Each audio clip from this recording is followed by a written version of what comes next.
dels efectes de la tormenta Glòria en les praderes de Posidònia. Qui ens parlarà és Candela Marco Méndez, investigadora del CSIC d'aquí Blanes. Hola, buenos días, buenas tardes. Gracias por la presentación. Bueno, yo soy Candela Marco, como os han dicho, vengo del Centro de Estudios Avanzados de Blanes. Los que no lo conocéis, bueno, es un centro de investigación ahí arriba en la montaña. A veces parece que estamos un poco desconectados del pueblo, ¿no? y de aquí, pero bueno, pues de vez en cuando bajamos a contar nuestras historias, ¿no? Y hoy vengo pues, a hablaros de un evento que bueno, nos afectó a todos, ¿no? Como sociedad, como población costera. Y bueno, yo me centro en mi ecosistema favorito, ¿no? Que son las praderas de Posidonia, y vengo a hablaros cómo esto que nosotros percibimos desde fuera pues bueno, llegó a los fondos del mar, ¿no? Y bueno, esto es el nombre de nuestro proyecto. Fue un proyecto que fue un plan nacional financiado bueno, por el Ministerio, y entonces son proyectos pues, que tienen una duración de 3 a 4 años. Y el objetivo de nuestro proyecto era pues, ver cómo afectaban los fenómenos meteorológicos extremos como una tormenta Gloria, no solamente en el ecosistema, sino los servicios que el ecosistema ofrece a la sociedad y cómo la sociedad percibe estos ecosistemas, ¿no? Esta sería como la ruleta para mí de lo que ha sido el proyecto, ¿no? Nos planteábamos el ecosistema como el objetivo, pero a través del mismo poder estudiar, ¿no? Poner en valor los servicios que nos presta y cómo las tormentas pueden evidenciar estos ecosistemas. ¿Cómo? ¿No? Porque veremos a través de unas fotografías y vídeos y bueno, cómo la repercusión mediática que tuvo esta tormenta, ¿no? Cómo movilizó a la ciudadanía, cómo hace que la ciudadanía o no perciba nuestros ecosistemas después de un evento extremo y si se produce algún cambio en la concienciación ciudadana, ¿no? Yo empiezo por el ecosistema, que son las praderas, para los que no los conozcáis, bueno, sois todos la mayoría biólogos, bueno, pues son unas praderas sumergidas, ¿no? Que las tenemos extendidas desde pues, superficie hasta más o menos unos 30-40 metros de profundidad, dependiendo de la transparencia del agua.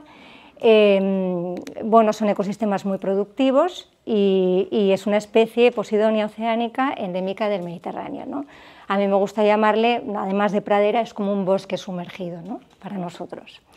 Esto es lo que bueno, os comento sobre la extensión, que puede ser algo variable, y esta sería pues, cómo es Posidonia, ¿no? Posidonia la podéis ver que tiene, pues, es una planta marina, ¿no? Pero tiene elementos muy similares a una planta terrestre, por ejemplo raíces, ¿no?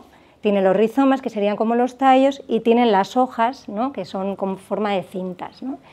Tiene un crecimiento muy lento, casi como los árboles, ¿no? De 1 a 2 centímetros en este caso al año, y esto hace que lo que podemos ver debajo del mar, ¿no? Una pradera extensa, pues haya llevado centenares de años en formarse, ¿no? Es un crecimiento muy lento y lleva mucho tiempo este desarrollo, este estatus ecológico, ¿no? Estas raíces las utiliza para fijación y todo lo que afecte tanto a la columna de agua como al sedimento afecta al estado ecológico de la pradera. ¿Por qué tiene un valor ecológico y social? Bueno, pues por un lado, ¿no? Este ecosistema tiene una capacidad de fijación de CO2, al ser una planta, fotosintetiza, capta el CO2 que hay en la columna de agua y lo fija. Pero además bueno, produce oxígeno, ¿no? Oxigena la columna de agua. También son hábitat y refugio de muchas especies. Aquí vemos un pulpo, pero son zonas también de puesta, de cría, de especies de interés comercial, y esto al final genera una exportación, ¿no? Al final de recursos pesqueros a otras zonas, y por tanto esto es beneficioso a la sociedad y sobre todo pues, es un recurso, ¿no? Del que todos nos beneficiamos. Otro valor ecológico para mí muy importante es que actúan como se suele decir, sumidero de carbono, ¿no? ¿Qué significa esto? El suelo de Posidonia tiene la capacidad de almacenar este carbono que ha fijado durante miles de años, ¿no? Se queda como enterrado en esta mata de rizomas y es un cajón cerrado, ¿no? Puede almacenarse durante miles de años.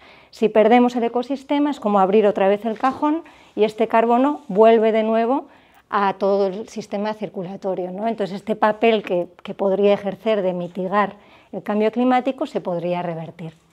Y, por otro lado, pues, nos protege del oleaje, protege las zonas costeras, ¿no? Actúa como un arrecife natural y amortigua un poco el impacto del oleaje. Y bueno, esto podría ser debatible, turismo-ocio, a mí me parece que es muy bonita y bueno, bucear y hacer snorkel en estas zonas, pues no solamente ves una planta, sino que ves todo lo que vive en este ecosistema, ¿no? Bien, ¿en qué estado estamos? Bueno, en los últimos años, ¿no? Se han publicado muchos artículos científicos, no solamente a nivel nacional, sino a nivel mundial, sobre la alarma de la pérdida de los ecosistemas de praderas en general, de angiospermas, ¿no? En nuestro caso, en el Mediterráneo, nos afecta con Posidonia oceanica. Esto es un artículo científico publicado por Nuria Marva, que trabaja en el IMEDEA y que tuvo mucha repercusión, en el que se puso en evidencia una pérdida muy significativa de praderas desde 1842 hasta el 2009, ¿no? Y estos son algunos de los datos, ¿no? Y esto es un poco una percepción una visión de cómo sería este ecosistema alterado, ¿no?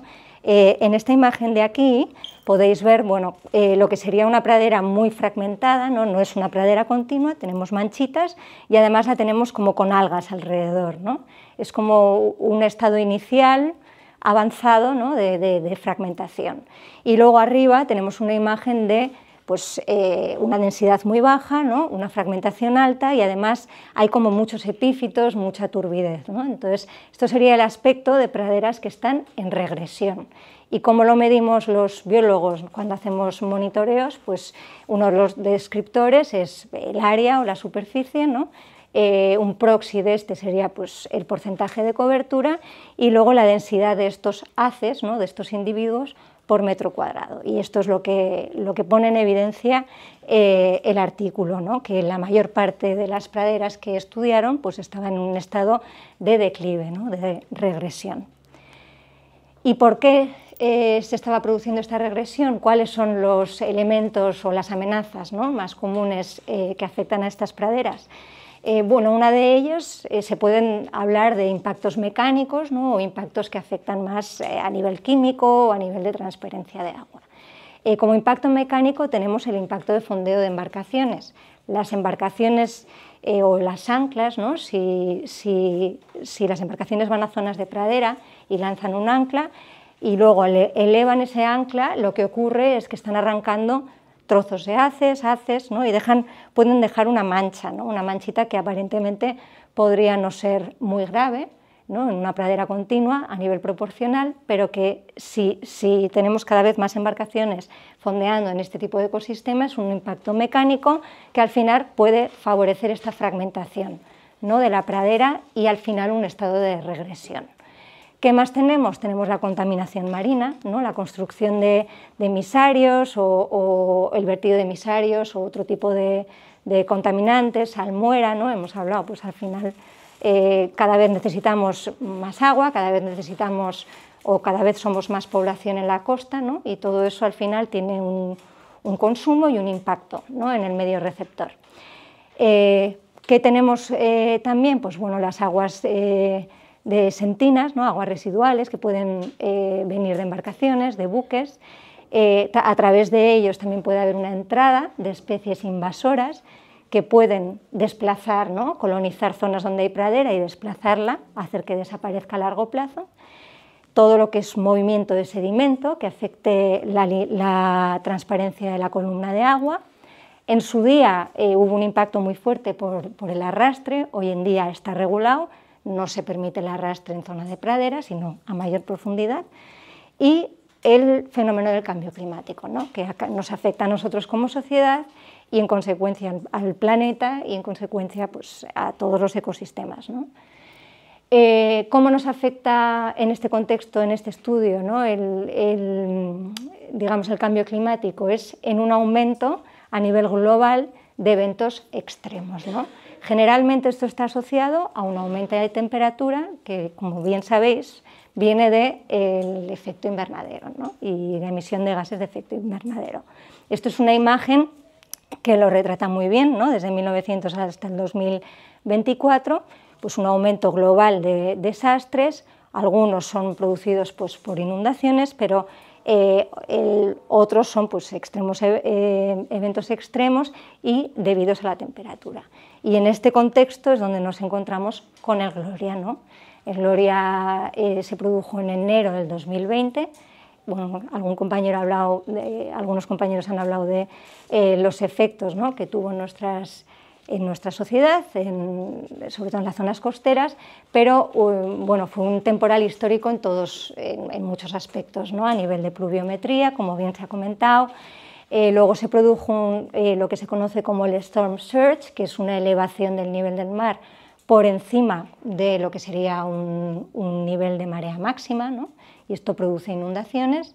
Y luego, para los marinos, bueno, lo más impactante siempre es el oleaje, ¿no?, el oleaje máximo, y bueno, pues se destacaron pues, alturas de ola históricas, ¿no?, y extremas, pues por ejemplo en el Cap de Begur, que llegaron a 14 metros, ¿no?, y en otras zonas pues, como Tarragona.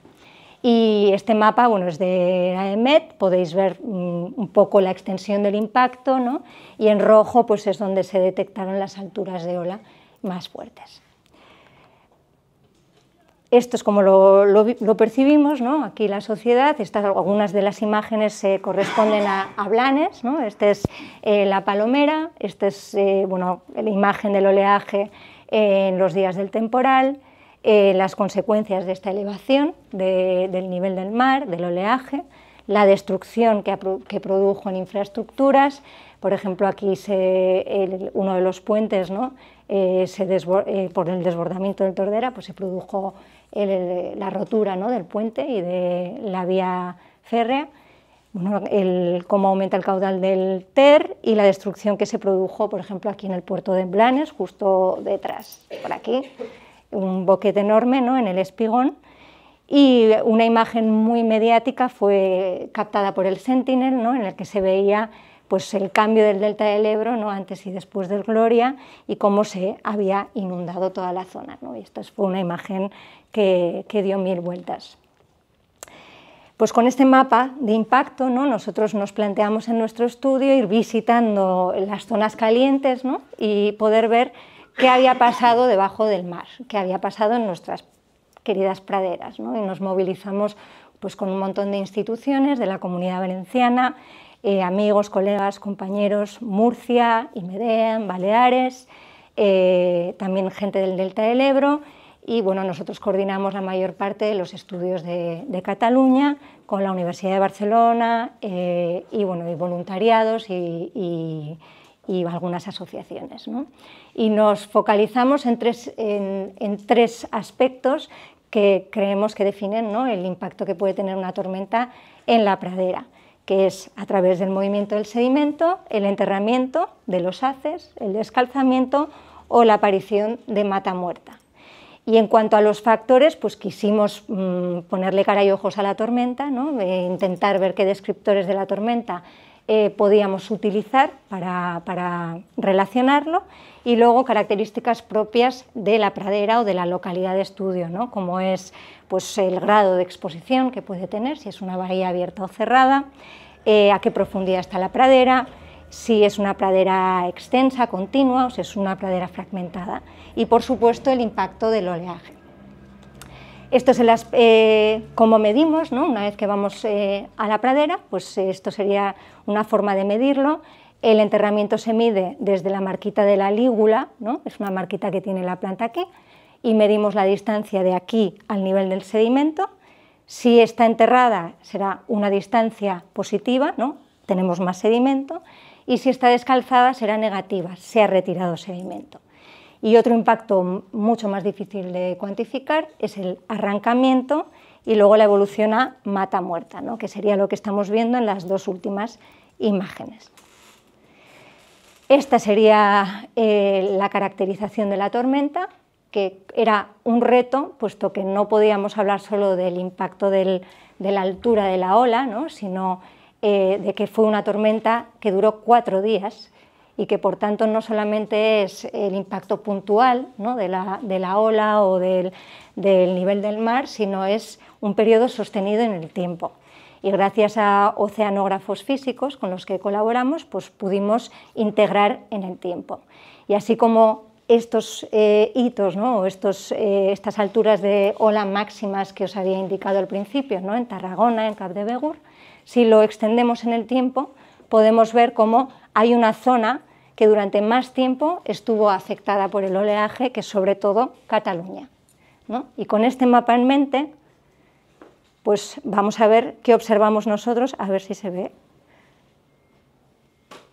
¿Sí? No. ¿Es el vídeo? Sí, pero yo he hecho algo. Espera, he hecho yo algo. Vale. Esto es un vídeo de lo que nos observamos, ¿no? Esto es, por ejemplo, la pradera de Fenals, es una de las praderas que estudiamos, y aquí podemos ver, es un efecto, es el efecto del descalzamiento y arrancamiento que veréis, pero es más sutil, no es se ve que, bueno, aparentemente la pradera está en buen estado, pero empezamos a ver zonas donde, si nos acercamos, hay trozos de rizomas arrancados, vemos esta maraña, ¿no?, de rizomas, van apareciendo zonas de mata muerta, y sobre todo es muy interesante aquí este valle, ¿no?, en el que se ha producido pues una duna, aparecen zonas de mata muerta, que es cuando se ha enterrado el haz, estos haces arrancadísimos, ¿no?, por la fuerza del oleaje, y esto es como va evolucionando, ¿no? Al final el haz se arranca y queda esta maraña, ¿no?, de rizomas en la zona, ¿no? No es una de las praderas más afectadas, pero sí que detectamos un impacto importante, ¿no? Y ahora os voy a enseñar pues otro caso en el que fue pues un espectáculo. Aquí Jordi Boada compañero estuvo en este monitoreo, ¿no? Y bueno, pues esto es la pradera de Mataró. Como veis, solo quedan tallos, ¿no?, que parece pelo, ¿no?, es solo pelo, no quedan hojas, solo quedan raíces expuestas, y esto es un montículo enorme que fue pradera, con hojas verdes, y bueno, pues ahora es un cementerio, ¿no? Y cuando llegamos a este estado de impacto, es totalmente irreversible, ¿no? Es una superficie de pradera perdida que difícilmente puede volver a su estado original. Vale. Y sí, ahí. Vale. Bueno, estas son algunas imágenes más, ¿no? Este es el enterramiento que observamos, esto es el efecto halo que observamos en algunos parches, ¿no?, la mata muerta, el borde de la pradera más afectada y los haces arrancados, ¿no? Y todo lo que veis en este gráfico tan denso, ¿no?, que básicamente es la zona de estudio de norte a sur, vemos en rojo que el mayor porcentaje de lo que observamos fue impacto por descalzamiento, es decir, retirada de arena, aunque no sale en la imagen, retirada de arena y raíces y rizomas muy expuestos. Esto es lo que sería el descalzamiento, ¿no?, como podéis ver en la imagen, y al final de toda la zona de estudio, pues el mayor impacto está en ese punto caliente que os he enseñado en el mapa del oleaje, ¿no?, en el cual pues la tormenta tuvo durante más días un impacto, ¿no? Y bueno, estos son los valores que encontramos, y como podéis ver, pues en el sur y en la zona de Baleares el impacto fue algo menor. Pasa más o menos lo mismo con el enterramiento, en menor cantidad, en menor proporción, digamos, no es tan intenso, pero también afecta sobre todo a Cataluña. Y puesto todo en común, ¿no?, al final la conclusión es que hubo una zona muy caliente, muy impactada, que va desde Medas hasta la zona de Mataró, donde coincide que el oleaje fue más intenso, duró más tiempo, las praderas eran praderas que por su orografía estaban más expuestas en zonas de bahía o bahías abiertas, ¿no?, al mar, no calas cerradas, donde el sedimento era sobre todo arenoso, y por tanto pues observamos este descalzamiento y enterramiento, ¿no? Y bueno, esto sería el artículo científico que publicamos, y como un mapa de vulnerabilidad, ¿no?, que hicimos sobre la configuración de las calas, ¿no?, más afectadas y las características de cada una de ellas. Y este es otro artículo de divulgación que, bueno, a mí me hizo especial ilusión porque era poner en valor también el trabajo de un grupo de voluntarios que trabaja en Mataró y que, bueno, llevan durante mucho tiempo trabajando en el proyecto Alguer de Mataró. Y bueno, esto fue un estudio muy focalizado en esa zona, pero bueno, las conclusiones son las mismas, ¿no? Mataró fue una de las praderas más impactadas por el Gloria y eran las imágenes que os mostraba, ¿no?, de ese cementerio de pradera. ¿Y cómo vamos de dentro a fuera? Pues eso es lo que abarca un poco el artículo, ¿no? Cómo desde dentro del ecosistema se puede ver fuera el impacto, ¿no? Y fue a través, pues, de este cúmulo de raíces, de plantas en playas, ¿no? También cómo escupió el mar restos de basura, de plástico, y cómo la sociedad, ¿no?, frente a esto, pues, se movilizó en campañas de limpieza, ¿no? Cómo se acerca de alguna manera la sociedad al sistema, ¿no?, a través de estos eventos extremos, ¿no? Bueno, esto fue un trabajo que incluimos, es un compañero, Jordi Payés, que lo hizo a través de los tuits, ¿no? Intentó ver cómo respondía la sociedad durante estos días, ¿no?, a palabras claves, ¿no?, que se iban comentando en las redes sociales, como Sentinel, como arena, como playas, y se veía que durante esos días, ¿no?, en las redes había un movimiento en torno a todo este tema. Y bueno, para mí esta es la ruleta ideal, ¿no?, de un proyecto que sería, bueno, primero a través del ecosistema y de poner valor los servicios que tienen, ¿no?, y su valor ecológico, cómo trabajar con la sociedad y con todos los actores, ¿no? Aquí tenemos algunos de los voluntarios que participaron en muchas de las campañas, aquí charlas con el club de Blanes Sub, y cómo todos juntos, ¿no?, pues, trabajamos en generar esta información, estos datos, nuestra obligación como científicos, ¿no?, de comunicarnos y de mostrar también los resultados de estos trabajos y de la financiación, y cómo entre todos intentar promover medidas de protección y conservación. Evidentemente una tormenta es un evento impredecible, ¿no?, hasta cierto punto, pero sí que hay muchos impactos en los que podemos mediar y que podríamos intentar minimizar para aumentar la resiliencia de estos ecosistemas, ¿no?, frente a los eventos que no podemos predecir. Y bueno, esto es todo. Gracias.